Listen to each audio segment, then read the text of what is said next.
Ici Isabelle Marjorie Tremblay. Dans le balado Enquête de dopamine, on va discuter de défis, mais aussi de stratégies pour gérer les symptômes et pour apprendre à mieux vivre avec la maladie de Parkinson au quotidien.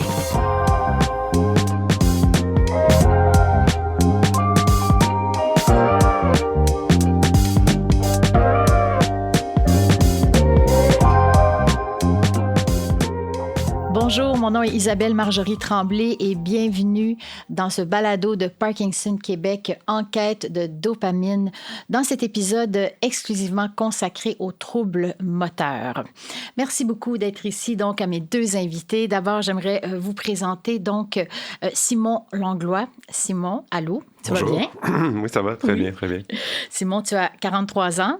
Oui. Tu es enseignant, père de 3 enfants. Tu as reçu un diagnostic de Parkinson il y a environ 4 ans, à l'âge de 39 ans. Et tu as ressenti tes premiers symptômes moteurs vers l'âge de 37 ans. C'est exactement ça. Exactement ça. Merci beaucoup d'avoir accepté de partager ton histoire aux auditeurs. Merci de me recevoir. Merci bien. Docteur Nicolas Jodoin, bonjour. Bonjour. Donc, neurologue à l'unité des troubles du mouvement André Barbeau du CHUM. Vous êtes professeur adjoint de clinique au département de neurosciences de l'Université de Montréal. La maladie de Parkinson, les troubles du mouvement et les tremblements font partie de vos expertises. Merci beaucoup d'être là. Merci d'avoir accepté donc de discuter des troubles moteurs, des stratégies pour les diminuer, les apaiser, aussi des traitements chirurgicaux.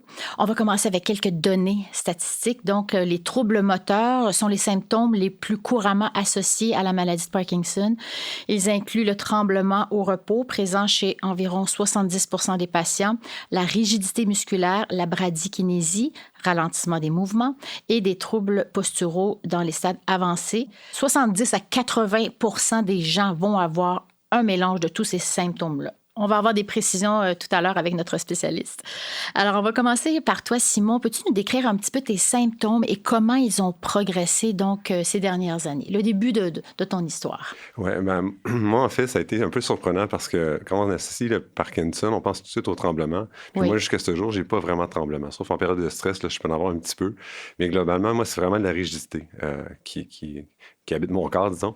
Ça se manifeste comment? Mais quand j'ai été diagnostiqué, il y a comme 5 ans de ça, les symptômes que j'avais, c'était vraiment, mettons, mon bras droit, il balançait un petit peu moins.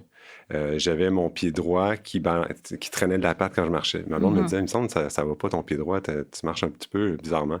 Puis là, j'avais une verrue à l'époque, puis je disais tout le temps, mais c'est pas grave, c'est ma verrue, là, ça va se replacer. Mais c'est traité, une fois que ça va être traité, puis là, ça a été traité, puis ça n'a pas fonctionné.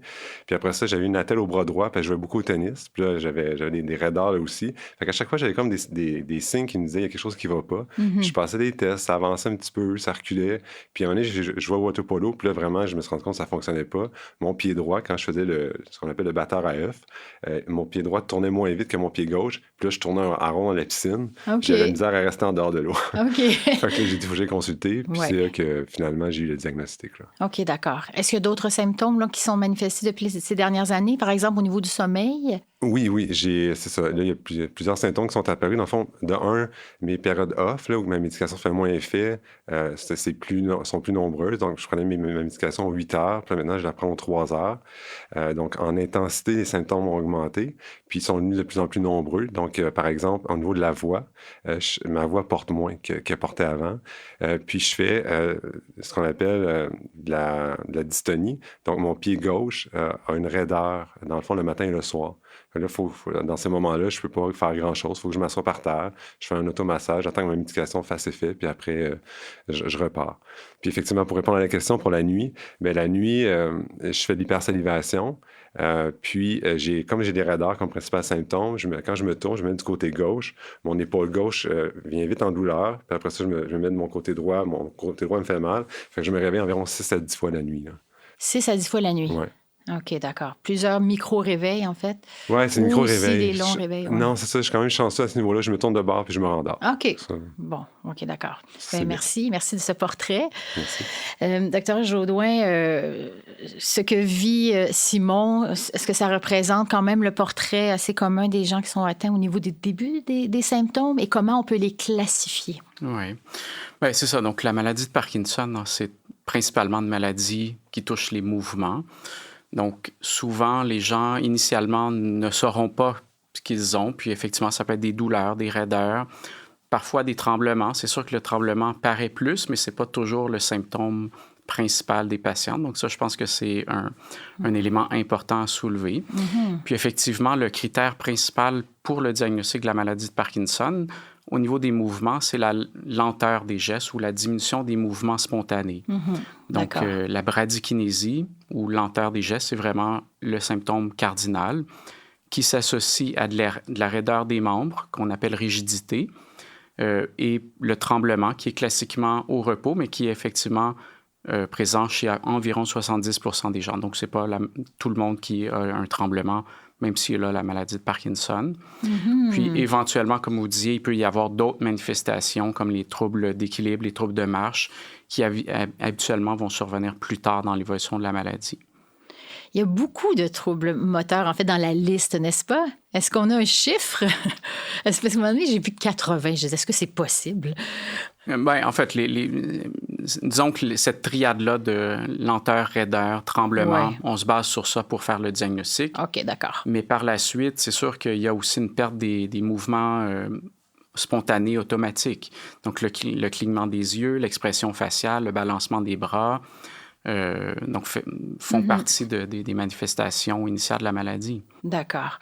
Et contrairement donc à ce qu'on peut croire ou c'est dans la croyance populaire, les tremblements, c'est pas la majorité des gens, là, c'est une minorité des gens donc qui vont vivre avec des c'est tremblements. quand même 70 à 80% des gens qui vont le présenter, qui vont manifester des tremblements. D'accord. C'est un tremblement qui est habituellement au repos, c'est-à-dire lorsqu'un membre est posé, qui n'est pas à l'action, on va avoir cette manifestation-là. Donc, c'est quand même fréquent dans la maladie. Là. Donc, OK, c'est quand même un des fréquent. critères principaux, oui. Ah, d'accord, OK. Mais peut-être pas dès le début, là, c'est ça, si j'ai bien compris. D'accord. Et maintenant, est-ce qu'on peut affirmer qu'il y a une différence dans la manifestation des symptômes chez des patients plus jeunes par rapport à des patients un petit peu plus âgés? Bien, effectivement que chez les patients plus jeunes, souvent, les manifestations de dystonie, donc de posture anormale qui peuvent être douloureuses, vont se manifester précocement dans la maladie chez les plus jeunes. Maintenant, l'évolution va être aussi différente parfois chez les patients plus jeunes par rapport aux patients d'âge moyen, si on veut. Donc, avec des fluctuations, hein, donc une réponse à la médication qui va varier plus rapidement au cours de l'évolution de la maladie. Donc, et qui va amener ce qu'on appelle les périodes on où les médicaments fonctionnent, les périodes off où les médicaments fonctionnent moins bien, où il y a un retour des symptômes avant la prise suivante de la médication. Ah, d'accord. OK, d'accord. Et est-ce qu'on a une moyenne d'âge actuelle là, par rapport aux gens qui ont des diagnostics de Parkinson? L'âge moyen, c'est autour de 60 ans habituellement. D'accord. Mais on dit qu'il y a environ 10 à 15% des gens qui peuvent avoir un diagnostic avant l'âge de 45 ans. Avant l'âge de 45 ans. OK, d'accord. Simon, tu nous parlais donc de dystonie, de crampes, souvent au niveau des orteils et du pied. C'est bien ça? Oui. Est-ce qu'il y a certains moments où c'est plus présent chez toi? Oui, le matin et le soir, c'est sûr que quand ma médication n'a pas commencé à embarquer, là, c'est plus difficile. Puis le soir, ça, je sais pas trop pourquoi, là, il y a comme un effet là, aussi. Oui. Puis c'est vraiment... c'est assez handicapant parce que, mettons, moi, le matin, là, c'est la routine, puis tout le monde va à l'école, puis on part. Mais là, si ma dystonie embarque, moi, je m'assois sur le divan et j'attends que ça passe. Fait que, tu sais, ma conjointe doit prendre le relais plus, puis ben, tu sais, je peux donner les consignes à distance, puis les enfants sont quand même, ils ont 11, 9 et 6 ans, donc ça permet de faire des choses quand même, mais on s'adapte. Puis le soir, mettons, ma conjointe va dormir, les enfants dorment, puis là, si ma dystonie embarque, ben, je prends ma médication, puis après ça, ben, là, j'ai un livre.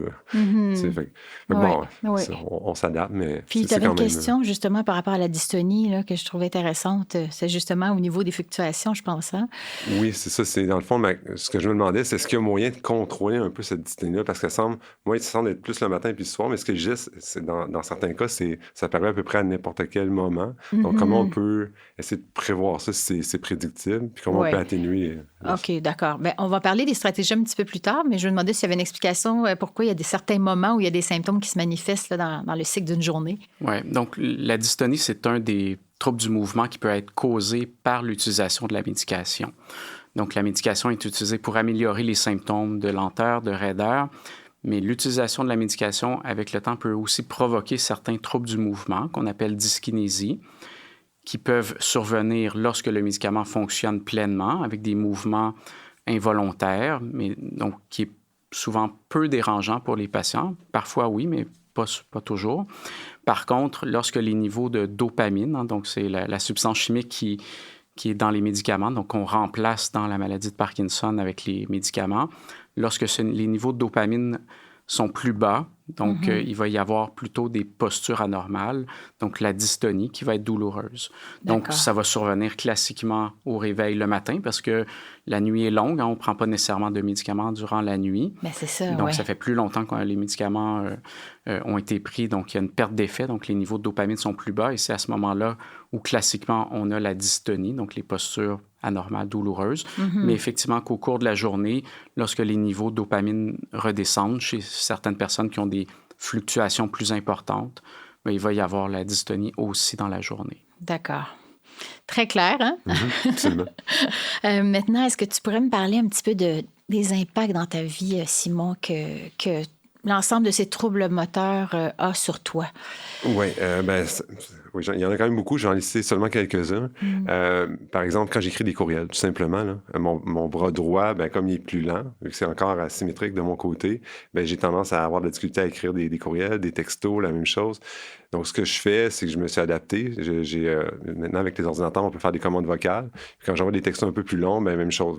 C'est pas tout le monde qui aime ça, mais les gens comprennent. Fait que je m'enregistre, puis j'envoie des textos. La technologie t'aide à ce moment-là. Ah, c'est génial, c'est génial. On est quand même une bonne époque pour avoir le Parkinson, honnêtement. Là. Il y a comme plein de solutions comme ça qui sont possibles. Au niveau, par exemple, de la voix, quand je vais prendre une bière avec des amis ou que je suis dans un environnement bruyant, je fais beaucoup plus répéter les gens qu'avant. Ça, je me rends compte de ça. Fait que je fais de l'orthophonie. Puis l'orthophonie, dans le fond, c'est pour préserver la qualité de ma voix, le timbre de ma voix, puis continuer à projeter ma voix davantage. Fait que ça aussi, c'est une belle solution que j'ai. D'accord. Donc, voilà. Puis au niveau quotidien, oui, justement, dans la vie de famille, là, tu m'en parlais un petit peu tout à l'heure. Est-ce que ça a tout chamboulé ou pas tant que ça? Bien, ça chamboule, puis on s'adapte au fur et à mesure, je dirais. Oui. Donc là, effectivement, moi, je me réveille beaucoup la nuit. Donc là, ma blonde se réveille aussi à certains moments pour les enfants, puis à cause que je me réveille. Oui. Puis bon, fait que là, tout ça faisait que tout le monde se réveillait trop. Fait que la vie au quotidien était plus difficile. Donc là, on a dit, OK, mais ça marche pas.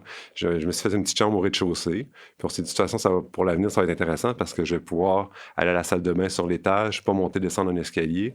Quand je suis en période off, c'est plus difficile. Ouais. Donc, on s'adapte, on a fait cette chambre-là.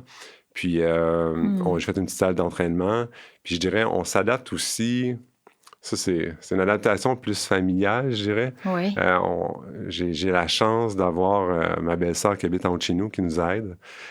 J'ai mes beaux-parents qui viennent à la maison faire du ménage, du lavage. Puis mon beau-père vient nous aider à faire l'entretien de la maison.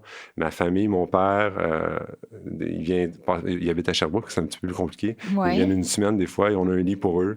Donc, ils viennent faire aussi l'entretien. Ma mère aide avec les enfants. Mon frère vient aussi. Hey, wow!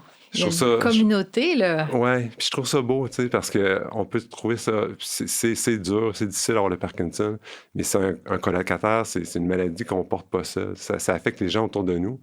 Puis de voir ça, moi, ça me fait du bien. Il y a quelque chose de très beau là-dedans, d'avoir cette espèce de filet social-là, de communauté autour de nous qui dit, oui, on vit tout ça ensemble, puis on s'élève.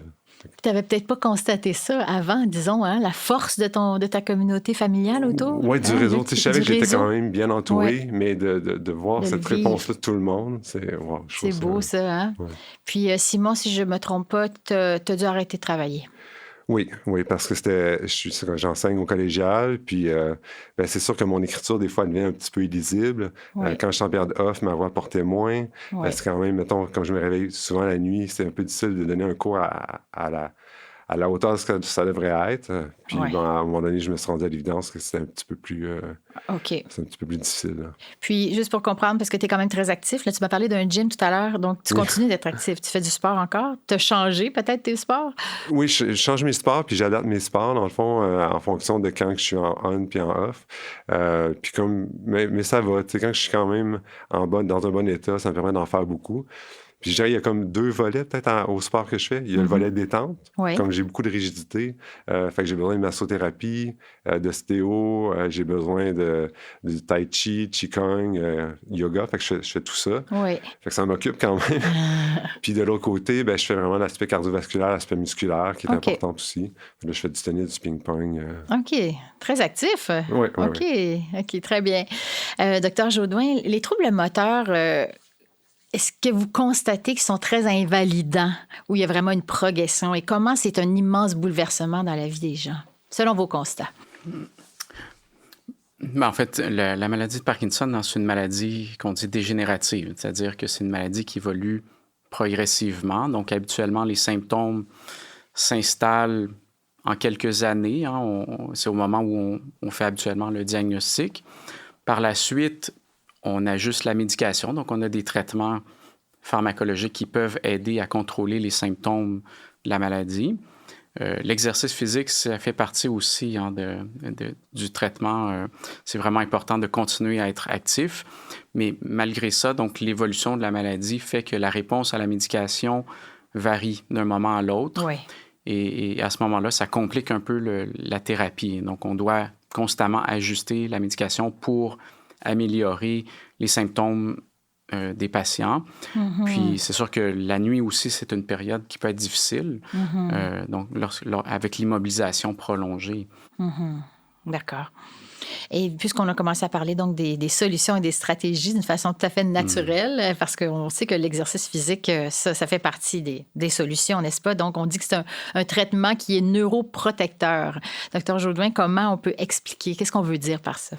Oui, bien, en fait, c'est sûr que quand on parle d'une maladie neurodégénérative, on aimerait ça pour avoir des moyens pour la ralentir, pour stopper cette maladie qui progresse. Donc, jusqu'à présent, avec les différentes études pour différents médicaments, on n'a jamais réussi à trouver, pour l'instant, un effet neuroprotecteur. Par contre, au cours des dernières années, il y a eu de plus en plus d'études qui ont montré que le traitement qui pouvait potentiellement ralentir l'évolution de la maladie, c'est l'exercice physique. D'accord. Donc effectivement, ça demeure un traitement à part entière et je pense qu'il faut insister auprès des patients que l'exercice physique en tant que tel est un bon traitement et peut éventuellement même modifier l'évolution de la maladie au-delà de l'effet des médicaments. C'est incroyable, ça. Donc, vous me parliez aussi au niveau du cardio, comment on peut expliquer les bienfaits au niveau d'augmenter la fréquence cardiaque, etc. C'est ça. Donc, en fait, il y a plusieurs types d'exercices physiques qui ont été étudiés pour essayer de voir quel est l'impact sur la maladie de Parkinson, les symptômes de la maladie.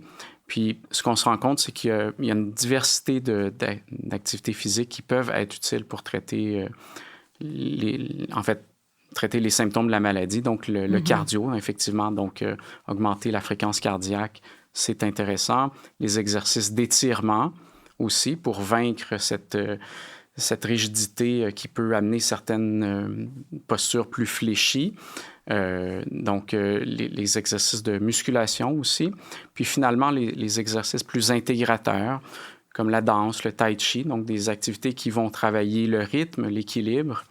Donc, qui sont probablement les exercices les meilleurs pour les patients. Puis, il y a quand même pas mal de choix. Je sais qu'il faut renoncer à certaines choses, mais il y a quand même beaucoup de choix au niveau des sports et des activités physiques. Fait que ça, c'est bien. C'est sûr qu'il faut que ça fasse partie de notre routine quotidienne. Donc, il faut trouver quelque chose qui nous plaît, qui nous intéresse. Oui. Donc... Il faut peut-être renoncer à certains éléments, à certaines activités de notre vie qu'on pouvait pratiquer, renoncer à certaines choses, mais se lancer vers des nouvelles activités. Ça peut être très encourageant aussi, partir de zéro de quelque chose. Et au niveau des données, on dit que certaines données démontrent aussi que l'exercice permettrait aux médicaments de mieux fonctionner. Est-ce que ça a été démontré? Oui, il y a eu certaines études qui effectivement montraient qu'il y avait un effet synergique entre la médication et l'exercice physique. Donc, comme s'il y avait un changement au niveau des récepteurs cérébraux de la dopamine. Donc, il peut y avoir un effet combiné, là, vraiment additionnel de la médication avec l'exercice physique. Parfait. D'ailleurs, je veux juste rappeler aux auditeurs que nous avons un épisode consacré exclusivement à l'activité physique, tellement c'est un aspect essentiel. Maintenant, on parlait de la médication. On va essayer de démêler tout ça. Il y a plusieurs types de médications qui visent principalement à rendre l'exécution des tâches et d'activités quotidiennes possibles. En résumé, vous me corrigerez, c'est pour remplacer le manque de dopamine dans le cerveau. Est-ce qu'il existe différentes classes de médicaments? Oui, donc c'est ça. Donc la maladie de Parkinson, encore une fois, c'est une maladie dégénérative par perte principalement des cellules qui produisent de la dopamine dans le cerveau, qui est impliquée entre autres dans les mouvements, aussi dans d'autres fonctions comme les émotions, la tension, mais donc habituellement on se concentre sur les symptômes moteurs. Mm-hmm. Donc on remplace la dopamine. Donc le traitement de base qui est utilisé depuis plus de 50 ans, c'est la lévodopa. Mm-hmm. Donc c'est le meilleur médicament qu'on a jusqu'à maintenant. Son inconvénient, c'est qu'il ne reste pas très longtemps dans le sang. Donc avec les années, on voit ce qu'on appelle les fluctuations motrices. Donc, il y a une perte d'effet avant la prise suivante de la médication. Donc, on doit augmenter le nombre de prises par jour. D'accord. Ça demeure le meilleur médicament, le plus efficace, le mieux toléré, oui. Mais il y a cet inconvénient-là. Donc, il y a d'autres médicaments qui ont été développés pour essayer de prolonger justement l'effet de ce médicament-là. Mm-hmm. Donc, c'est des inhibiteurs qu'on dit enzymatiques, donc qui vont protéger la dopamine de la dégradation pour essayer de prolonger son effet au niveau cérébral. D'accord. Il y a aussi une classe de médicaments qui s'appelle les agonistes dopaminergiques, donc ils vont agir directement sur les récepteurs à dopamine dans le cerveau. Et donc, c'est les principales classes de médicaments que nous avons pour traiter le Parkinson. Maintenant, considérant la courte durée d'action de la lévodopa, il y a maintenant des nouvelles thérapies par perfusion, oui. Donc où on peut administrer la lévodopa de façon continue, soit dans les intestins, donc avec un tube qui va dans l'estomac jusque dans les intestins. Mm-hmm. Donc, on connaît sous le nom commercial de Duodopa. Mm-hmm. Puis, plus récemment, on a un traitement par perfusion sous-cutanée en continu, qui s'appelle Vyalev. D'accord. Donc, ce sont des bonnes choses dans votre œil. Tout ça, ce sont des nouveautés? Bien, considérant l'impact de la maladie avec l'évolution, puis le fait que les symptômes reviennent constamment, oui. Au bout de quelques années, ça devient plus difficile d'ajuster les traitements oraux. Oui. Donc, c'est sûr que ces avenues-là peuvent être intéressantes pour les gens qui arrivent à un stade plus avancé de la maladie. OK, d'accord. Simon, est-ce que ça résonne? Ça te dit quelque chose, tout ça? Est-ce que tu aurais une question? Ben oui, mais en fait, puis j'ai lu un petit peu sur ces sujets-là, puis oui. Je trouvais ça intéressant. Moi, c'est sûr que l'aspect de la stimulation cérébrale profonde m'interpelle particulièrement. Oui. Oui. Oui. Dans le fond, ma question, peut-être par rapport à ça, c'est moi, dans le fond, mes principaux symptômes, c'est au niveau de la rigidité. Oui. Donc, ce serait quoi l'effet de la stimulation cérébrale profonde au niveau des symptômes moteurs, puis particulièrement de la rigidité puis de la dystonie? Est-ce que c'est efficace par rapport, par exemple, aux symptômes non moteurs? Ah, bien, on va d'abord préciser qu'est-ce que c'est. Oui. Hein? On dit souvent Deep Brain Stimulation, DBS, hein? Très rapidement, mais c'est stimulation cérébrale profonde, comme tu l'as très bien dit. Donc, est-ce qu'on peut d'abord définir donc, ce traitement-là chirurgical? Donc, c'est ça. J'en ai pas, je ne l'avais pas mentionné auparavant, mais donc, c'est une thérapie chirurgicale, oui. Donc qui est non pharmacologique. Ce n'est pas un médicament. Exactement. Donc, on va implanter des électrodes, donc des tiges, dans le cerveau qui vont rester en place et reliés par un câble sous la peau à un stimulateur comme un pacemaker qui va envoyer des impulsions électriques dans le cerveau. Donc, c'est une thérapie de neuromodulation. Donc, le cerveau fonctionne avec de l'électricité. Et donc, en envoyant des impulsions électriques en continu dans certaines structures cérébrales qui fonctionnent de façon anarchique dans le Parkinson, quand il manque de dopamine, mm-hmm. C'est comme si on contournait le besoin de médicaments. OK. Donc, le bénéfice, c'est d'améliorer les gens au mieux qu'ils peuvent être avec la médication, lorsque les médicaments fonctionnent bien, mais sans les mouvements involontaires, les dyskinésies qui peuvent être associées aux fluctuations de la dopamine au niveau du cerveau. Ouais. Et lorsque les médicaments ne sont pas actifs, donc en période off, mais les périodes off sont moins profondes parce qu'on améliore le fonctionnement cérébral avec la stimulation. Donc, ça permet de se maintenir au mieux qu'on peut être avec qu'on connaît avec la médication, mais sans les fluctuations au cours de la journée. Et donc, les symptômes qui répondent à cette thérapie-là, c'est les symptômes qui répondent à la médication. D'accord. Donc, la lenteur, la raideur, les dystonies. Donc, c'est les symptômes qui peuvent répondre à cette thérapie-là. Oui. Et habituellement, on peut aussi réduire la médication. On peut couper probablement de moitié les doses de médicaments. Donc, c'est la seule thérapie qui permet de contourner le besoin de médicaments. Mm-hmm. Donc, le but, ce n'est pas d'arrêter la médication. On peut réduire, mais rarement arrêter complètement la médication. Mais le but, c'est de se maintenir au mieux qu'on peut être 24 heures sur 24. C'est incroyable quand même, cette chirurgie-là. Hein? Quand on la décrit comme ça, on a l'impression qu'on est vraiment dans la science-fiction. Là. C'est fascinant. C'est fascinant. Moi, encore une fois, je suis prof de physique en plus, fait que la partie électricité m'interpelle beaucoup. Oui. Je vois ce potentiel-là qui est là depuis plusieurs années, mais on voit la progression de la qualité de l'opération. Maintenant, c'est directionnel. Il va y avoir éventuellement des intelligences artificielles qui vont entrer en ligne de compte d'ici quelques années. Fait que moi, je suis très enthousiaste et très encouragé par ce qui s'en vient aussi. Là. Oui, parce que, il faut le dire, ça s'en vient pour toi, n'est-ce pas? Oui. Donc, tu as accepté et tu es admissible à cette opération-là. Mais c'est vraiment un grand moment pour moi, dans le sens que j'ai eu mes premières rencontres, là, puis j'ai avoir mes premiers tests pour savoir si je suis admissible. D'accord. Mais on m'a dit que je suis un candidat idéal pour recevoir ce genre d'opération-là, dû à mon jeune âge, puis aux symptômes que j'ai présentement. Donc, oui, c'est sûr que moi, je regarde ça, puis j'ai envie de plonger. Là, ça va être quand même... Parce que là, mes symptômes sont de plus en plus fréquents, puis mes périodes off sont de plus en plus présentes. Oui. Puis, c'est ça. Fait que j'ai hâte de voir ce que ça va donner. Puis, j'aurais peut-être une question, dans le fond. Est-ce que vous recommandez de faire cette opération-là?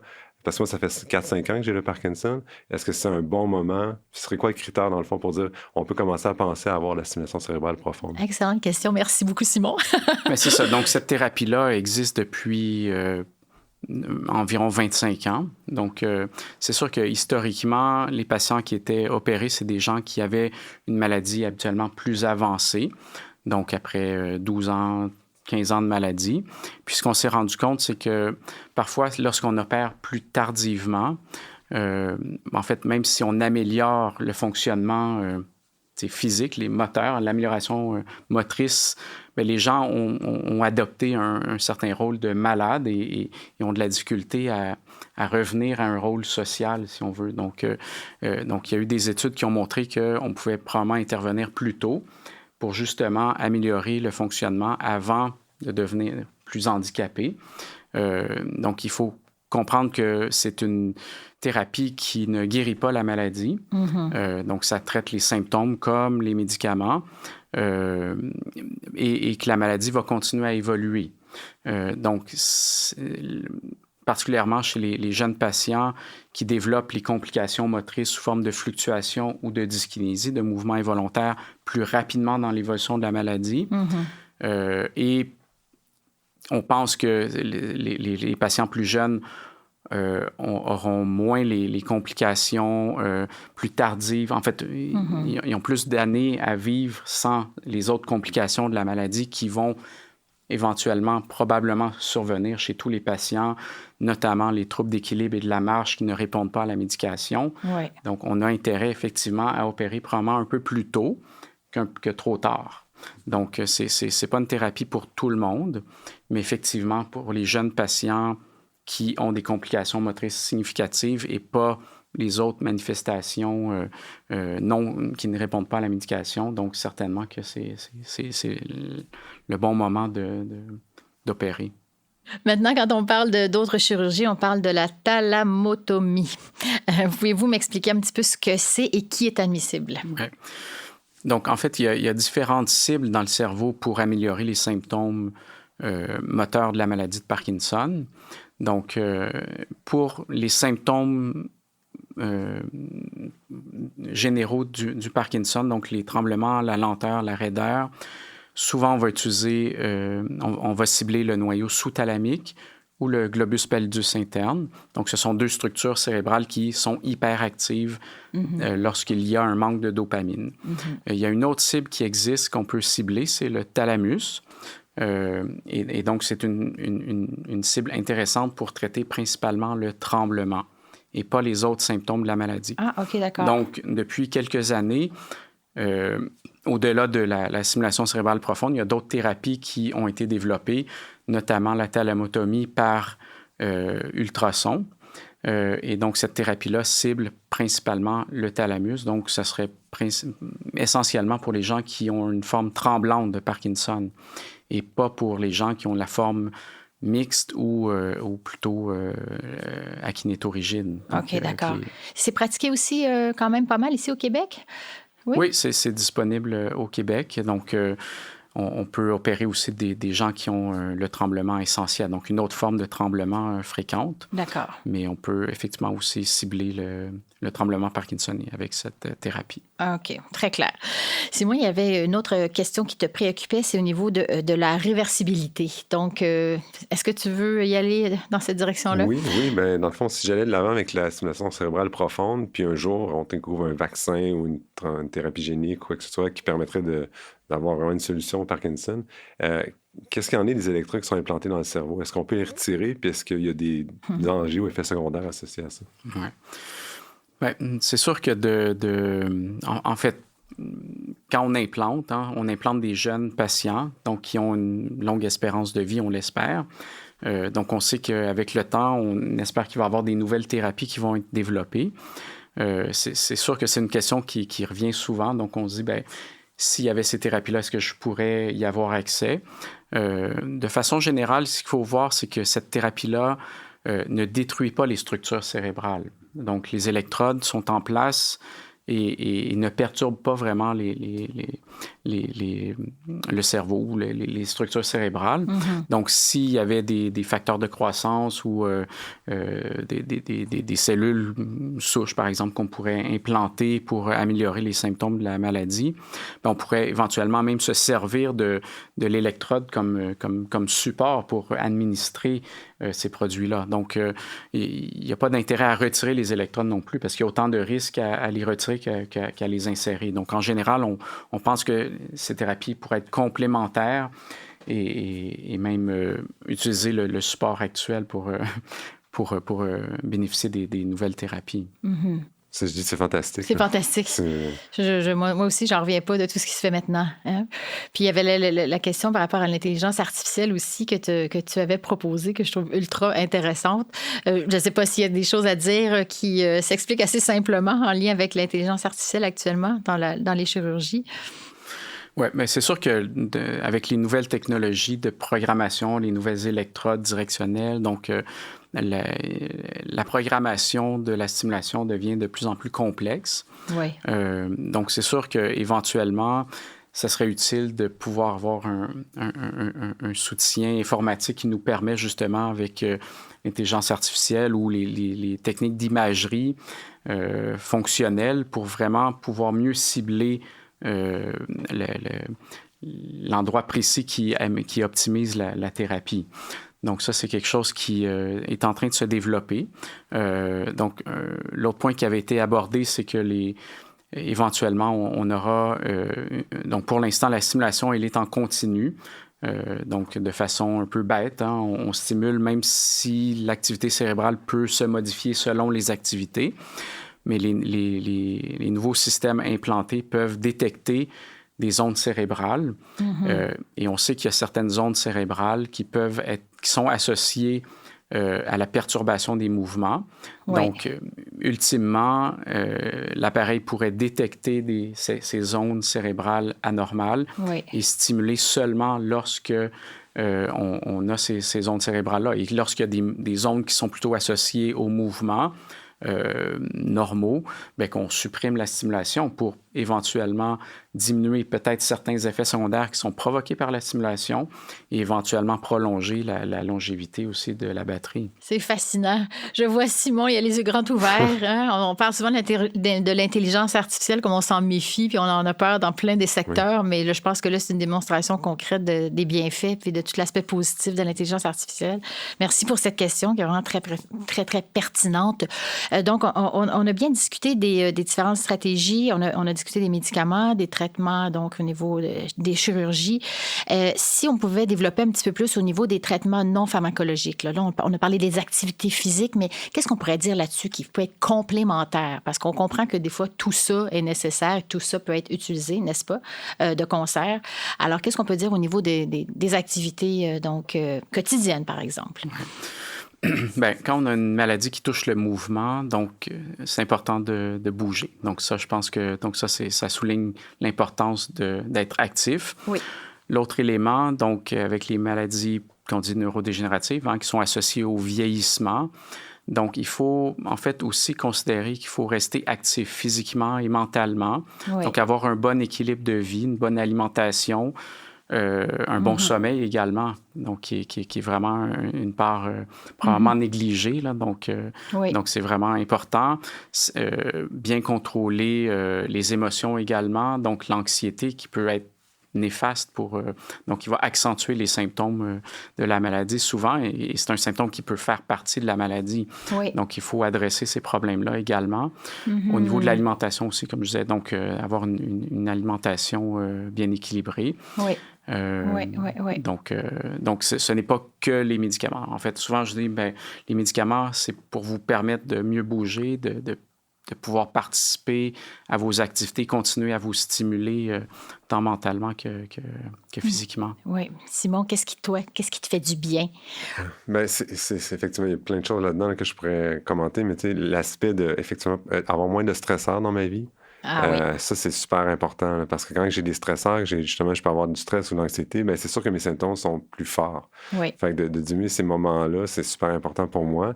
D'où le yoga, d'où le tai chi, etc., le qigong, puis les moments de massothérapie. Parce que quand je suis tendu à l'intérieur, quand je suis soit en période off ou juste tendu, bien, c'est sûr que mon interaction avec l'environnement est affectée. Donc, si je peux avoir cette relaxation-là musculaire, bien, après ça, je me sens bien. Puis effectivement, je le vois, là, quand je fais du sport, par exemple, puis que je me sens bien mentalement, bien, mes doses sont plus espacées. T'sais. Ah oui, tu le constates là, je vraiment. constate. C'est peut-être spécifique à moi, mais j'ai vraiment... au lieu de 3 heures, je peux être à 3h30, 4 heures. Là. Puis mettons, l'été passé, j'ai fait un trek avec mon frère en Équateur. Puis on faisait de la randonnée, puis ça passait aux 4h, 4h30. Ah oui! J'avais plus de charge mentale, j'étais juste bien en méditation avec mon frère, puis on a eu du plaisir. Actif, à marcher. Fait que en tout cas, pour moi, c'est majeur. C'est un beau conseil, je trouve, que toi, tu vis, en fait, d'une façon quotidienne. Est-ce qu'il y a d'autres conseils comme ça qui te viennent en tête que tu ferais partager à d'autres personnes qui ont le au niveau de... c'est sur le sommeil, je suis pas un pro, mais c'est quand même... c'est se donner l'espace, tu sais, de percevoir c'est quoi nos limitations, puis de transformer son quotidien, puis de rester positif, tu sais, de rester positif. Je pense que c'est un état d'esprit que j'essaie d'adopter, tu sais, de rester proactif, justement, d'être engagé. Comme là, le balado, pour moi, c'est une façon de m'impliquer, même si je suis en arrêt de travail. Tu sais, je suis allé dans la classe de ma fille, j'ai reçu faire une présentation sur l'astronomie. Fait que tout ça, pour moi, c'est des choses qui font que je me sens bien, puis que je me sens moins affecté par la maladie. Là. Dans le fond, tu as adapté ton quotidien mais en trouvant d'autres choses qui sont positives pour toi, c'est ça? Absolument. Puis tu me disais que la massothérapie, là, on en a parlé tantôt, mais ça devrait être prescrit pour toi. Oui, moi, c'est... Puis encore une fois, c'est peut-être moi, là, puis Dr. Jourdain, vous pourrez nous en parler, mais c'est sûr que quand je sors de la massothérapie, moi, ce que j'aime à massothérapeute, c'est ça enlève une dose. Là. C'est aussi fort que ça. C'est vraiment... je me sens bien, puis après, je peux faire du sport. Puis c'est pas juste je me sens bien sur le moment, c'est que ça me permet, vu mes raideurs, après ça, d'aller faire comme un 10 km, 20 km de vélo, puis après ça, faire d'autres sports. Fait que ça permet une boucle très positive, finalement. Là. Qu'est-ce qu'on a pu ajouter à ça? Il me semble que c'est bien dit, ça dit tout, c'est bien vécu. Et Dr. Jourdain, est-ce qu'il y aurait autre chose que vous voudriez ajouter au niveau des stratégies peut-être ou des conseils? Ça peut être même au niveau des médicaments, des chirurgies ou de l'hygiène de vie. Est-ce qu'il y a quelque chose d'autre qui vous vient en tête comme ça pour les dernières petites minutes qui nous restent? Oui, il y avait un des points qu'on voulait aborder, c'était les périodes off imprévisibles. Oui, donc, tout à fait. Un des points importants avec l'évolution de la maladie, c'est que lorsque la médication devrait fonctionner, elle ne fonctionne pas. Donc, les gens sont rendus à la pharmacie puis sont bloqués. Donc, ça peut être très paniquant comme réaction. Donc, c'est sûr qu'avec les ajustements des traitements, on essaie de prévenir ces épisodes-là. Oui. Lorsque ça survient, une des stratégies, c'est de prendre, par exemple, un comprimé de lévodopa qu'on peut même croquer, prendre avec de l'eau pétillante pour essayer d'accélérer le processus. Mais c'est sûr que c'est un aspect difficile là, de la maladie. D'accord. Donc, avoir un petit comprimé en backup là, au cas où, c'est ça? Puis pour moi, ça fonctionne. Ah oui? Vraiment, vraiment. Là, mettons, normalement, c'est comme un 30-35 minutes là, à peu près que ça fasse effet à ma médication. Oui. Puis quand je croque avec de l'eau pétillante, c'est comme 15 minutes. Là, l'eau pétillante. C'est plus rapide. C'est sûr que ça agit moins longtemps, par contre. Oui.